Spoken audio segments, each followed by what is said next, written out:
Hi and welcome to Cheekyricho Cooking's Macanese Minchi. This recipe was supplied to us. I've adapted it a little bit from our dear friend Tracy, who lives in Canberra in Australia. The ingredients are in the recipe box below. It's really easy to do. It tastes absolutely fantastic, and let's get started. I'm going to be using the Cook4Me because it just makes this dish so simple to make, but you could of course use a non-stick pan on the stove. What we have is 500 grams of pork and veal mince, 10 grams of Worcestershire sauce, 40 grams of molasses and 40 grams of dark soy sauce and a pinch of cumin powder. The recipe calls for 3 large potatoes, but we've got 3 medium ones and a baby dude. Large onion, couple of eggs to pop on top, some salted butter, some fresh bay leaves out of our garden, and a couple of garlic cloves. Just got our rice here. We're going to rinse that and then put it on to cook. Okay, to prep our vegetables, we are just going to take a couple of cloves of garlic and peel them. Put our eggs to one side. We're going to fry those later. We've just got some salted butter here and one of our bay leaf. That's all we really need. That can go in there with our meat. We're going to peel and dice our potatoes into 1 centimetre, roughly 1/3 of an inch cubes, and do the same with our onion. So I'll just get onto that now. By the way, a handy tip if you've got fresh bay leaves, this is to pop them into your flour and anything else that pantry moths or weevils might like to attack, and that will actually protect it from infestation from vermin. It doesn't matter how clean your pantry is, every so often you get a packet from the supermarket still way in code and it'll end up fouling up your pantry. So we just peel these potatoes. Okay, peel your garlic as well, peel your onion. I've just washed those potatoes off. Okay, we just turned our Cook4Me onto the browning function, and now we're just going to dice our potatoes and pop them into that with our salted butter when it heats up. Just dice your potatoes. You want them into little cubes, and they're going to be like little fried potato crouton-y dudes, and they're going to be delicious. This is the size that you're looking at, a little dice like so. Do you see that? And continue with the rest.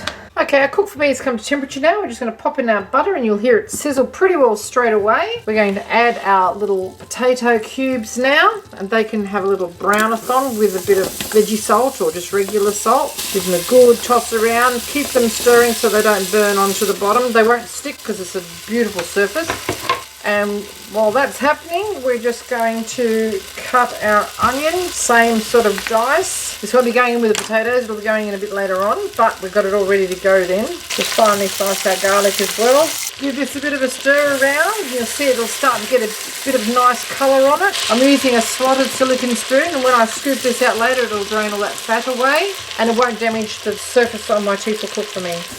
Keep it moving so it's just nice and browned all over. You can see some nice colour happening in there now. To make it brown a little bit quicker, we're going to add some veggie salt. What that's going to do is draw out the moisture in the potatoes. It'll evaporate away, and then you'll end up with a nice crisp finish. You could deep fry these if you like, but I'm just going to be using this pan with the butter left over to cook the mince in because it's very, very lean mince and we won't have any fat at all. And this will have a really gorgeous flavour because of the butter inclusion instead of oil. Okay, just while that's cooking, we're just going to get an egg and fry it in some butter, sunny side up. Get a little bit of crisp around the edges and put it to one side. We need one of those for each serving. Okay, with eggs nicely cooked, still runny on the top, we're just going to slide it out, put it to one side. Okay, our potatoes are gorgeous, crisp and fully cooked now. We're just going to remove them before they get too broken up and just put them to one side. Some gorgeous colour on them at the moment, and they haven't stuck to each other or to the pot. Pan's nice and hot, still in the browning function. We're going to send in our meat now. Break it all up. Throw in our bay leaf too, and we're going to brown that as well. Once the meat's brown, we're going to throw in our onion and our garlic and our condiment. Our potatoes will go back in then.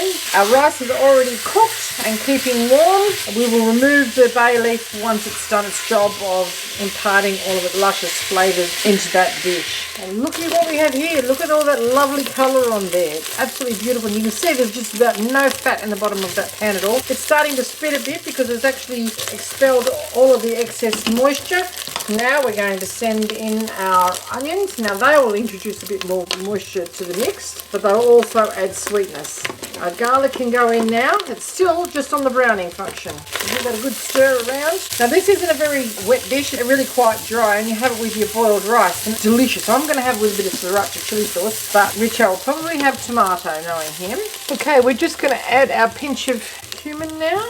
Good pinch of cracked pepper, our Worcestershire sauce, can go in now. Okay, we just removed that bay leaf now.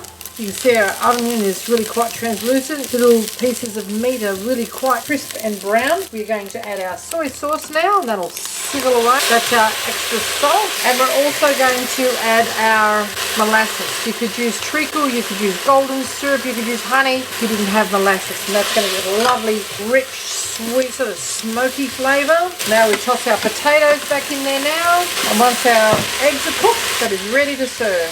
Doesn't that look divine? Okay, a good scoop of our rice, a good scoop of our minchi over the top, and then we just slide our egg out onto that as well. And there you have it, cheekyricho's Macanese minchi. Thanks for the recipe suggestion, Tracy. If you'd like to see more interesting recipes and ideas, just check out our Cheeky Richo channel. And don't forget to please subscribe. A little sprinkle of some cracked pepper, and have a little taste, shall we? Just break our yolk up, let it just run into our gorgeous meat. Pretty hot.